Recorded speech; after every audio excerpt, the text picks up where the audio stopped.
Since 1977, Nickelodeon has helped pave the way with children's television programming, and its biggest success occurred in the 1990s and early 2000s. The first cartoons on the network, also called Nicktoons, came on the air in 1991, beginning with Doug and Rugrats. Hey Arnold was added in 1996, and these three shows were some of the most popular on air during this time.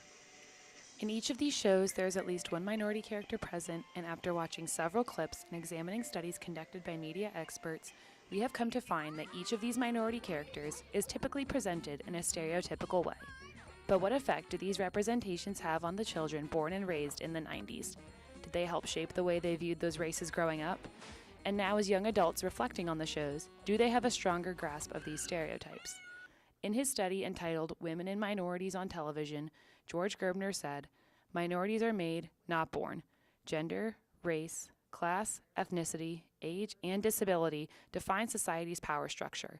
Their portrayals affect how we see ourselves and each other. The world of television seems to be frozen in the time warp of obsolete and damaging representations." On Hey Arnold, Gerald is Arnold's best friend, and he is one of the cooler kids in his 4th grade class. He is the student body president and the group leader of his friends. Gerald is also African American.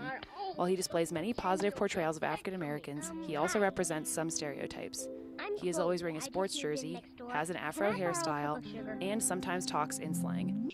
Another character on the show, Phoebe, is a recurring Asian character. Phoebe fulfills the stereotype of the smart and quiet Asian and even skips from the 4th to the 6th grade in the episode Phoebe Skips due to a lack of academic challenge in her current 4th grade class. Phoebe also feels subordinate to her best friend Helga and feels as if she must always go to her for approval. What is interesting in this friendship is the fact that Helga is Caucasian and in the more dominant role in the friendship. Academically challenged by the current 4th grade curriculum. I'm not? No, Phoebe, in fact, because of your exceptionally high grades, it has been recommended that you consider a promotion to the 6th grade. Another popular TV show, Doug, does not show a specific minority.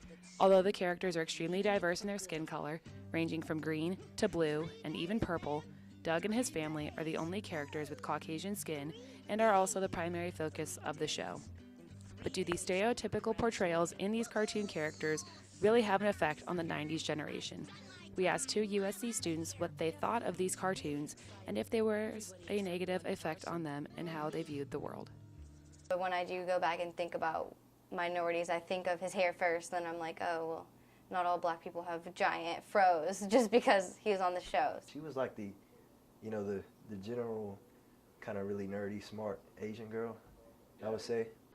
Despite the fact that stereotypes are presented, it is worth noting that Nickelodeon programming included minorities in almost every show on the air, and not all of these representations are negative.